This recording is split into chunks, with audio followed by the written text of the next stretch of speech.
Morning students. आज हम अगला चैप्टर पढ़ेंगे महादेवी वर्मा का लिखा हुआ मेरे बचपन के दिन। उससे पहले हम लेखिका का परिचय पढ़ेंगे। महादेवी वर्मा का जन्म सन 1907 में उत्तर प्रदेश के फर्रुखाबाद शहर में हुआ था। उनकी शिक्षा दीक्षा प्रयाग में हुई। प्रयाग महिला विद्यापीठ में प्राचार्य पद पर लंबे समय तक कार्य करते हुए उन्होंने लड़कियों की शिक्षा के लिए काफ़ी प्रयत्न किया।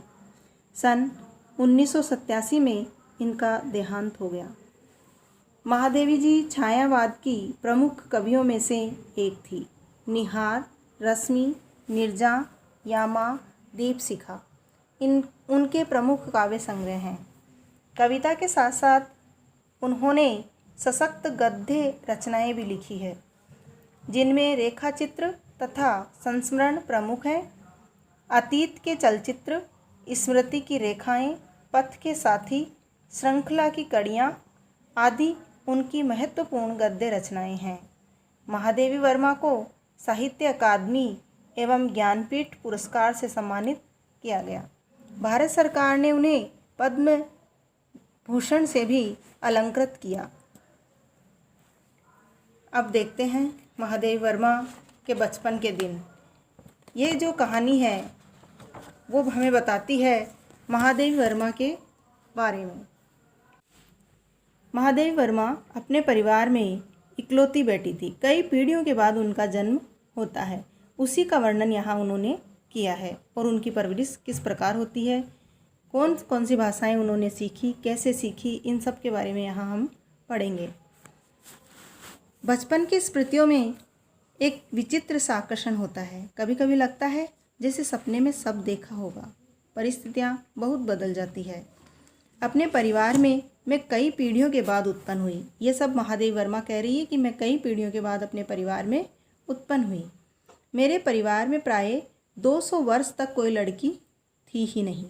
सुना है उसके पहले लड़कियों को पैदा होते ही परम धाम भेज दिया जाता था, मतलब उनको मार दिया जाता था। परिवार में कोई भी लड़की पैदा हो जाती तो उसे मार देते थे। मेरे बाबा ने बहुत दुर्गा पूजा की। हमारी कुल देवी दुर्गा थी। मैं उत्पन्न हुई तो मेरी बड़ी खातिर हुई, मतलब मेरी बड़ी खातिर हुई, मतलब लोग घर में मेरी बहुत आओ भगत हुई। सब बहुत खुश हुए मेरे जन्म पर। और मुझे वह सब नहीं सहना पड़ा जो अन्य लड़कियों को सहना पड़ता है। परिवार में बाबा फारसी और उर्दू जानते थे। पिताजी ने अंग्रेजी पढ़ी थी। हिंदी का कोई वातावरण नहीं था। मेरी माता जबलपुर से आई, तब वे अपने साथ हिंदी लाई। वे पूजा पाठ भी बहुत करती थी। पहल उन्होंने मुझको पंचतंत्र पढ़ना सिखाया। पंचतंत्र की कहानियाँ उन्होंने पढ़ना सीखी सबसे पहले अपनी माता जी से।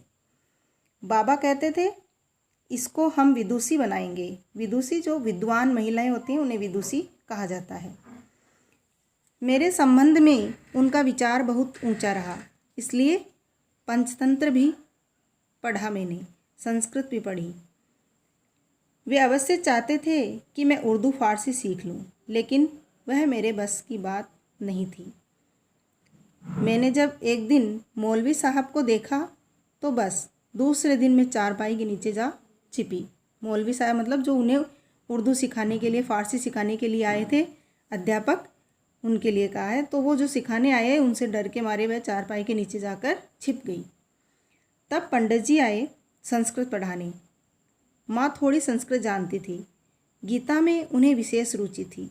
पूजा पाठ के समय मैं भी बैठ जाती थी। अपनी माँ के साथ वह भी पूजा पाठ के समय बैठ जाती थी और संस्कृत सुनती थी। उसके उपरांत उन्होंने मुझको मिशन स्कूल में रखा। मिशन स्कूल का में वातावरण दूसरा था। प्रार्थना दूसरी होती थी। मेरा मन नहीं लगता था। वहाँ जाना बंद कर दिया। जाने में रोने धोने लगी। तब उन्होंने मुझको क्रास्थवेट गर्ल्स स्कूल कॉलेज में भेजा, जहाँ मैं 5वें दर्जे में भर्ती हुई। वहाँ का वातावरण बहुत अच्छा था। उस समय वहाँ हिंदू लड़कियाँ भी थी, ईसाई लड़कियाँ भी थी। हम लोगों का एक ही मेस में रहना था। एक ही मेस में हम खाना खाते थे। उस मेस में प्याज तक नहीं बनता था। मतलब वहाँ उस मेस में इतनी साफ़ सफाई से और इतने अच्छी तरीके से भोजन बनता था कि उसमें प्याज वगैरह का भी इस्तेमाल नहीं किया जाता था। वहाँ छात्रावास के हर एक कमरे में हम 4 छात्राएं रहती थी। मतलब प्रत्येक कमरे में 4 छात्राएं वहाँ एक रहती थी।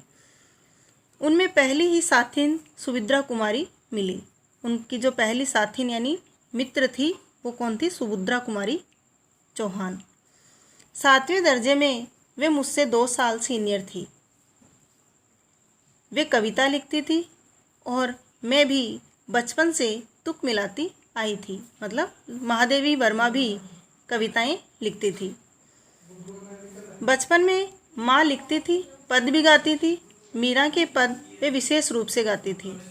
सवेरे जागिए कृपा निधान, पंछी बन बोले, यही सुना जाता था। मतलब उनकी माँ कुछ सुबह सुबह गुनगुनाती थी तो कुछ वही बता रही है महादेवी वर्मा कि जागिए कृपा निधान, पंछी बन बोले, यही सुना जाता था। प्रभाती गाती थी। मतलब सूर्य उदय होने से जो पूर्व का समय होता है उस समय प्रभाती गाई जाती है, तो उसकी माँ प्रभाती गाती थी। शाम को मीरा का कोई पद गाती थी। सुन सुनकर मैंने भी ब्रज भाषा में लिखना प्रारंभ किया। यहाँ आकर देखा कि सुभद्रा कुमारी जी खड़ी बोली में लिखती थी। मैं भी वैसा ही लिखने लगी, लेकिन सुभद्रा जी बड़ी प्रतिष्ठित हो चुकी थी। मतलब बहुत अच्छी कवयित्री बन चुकी थी।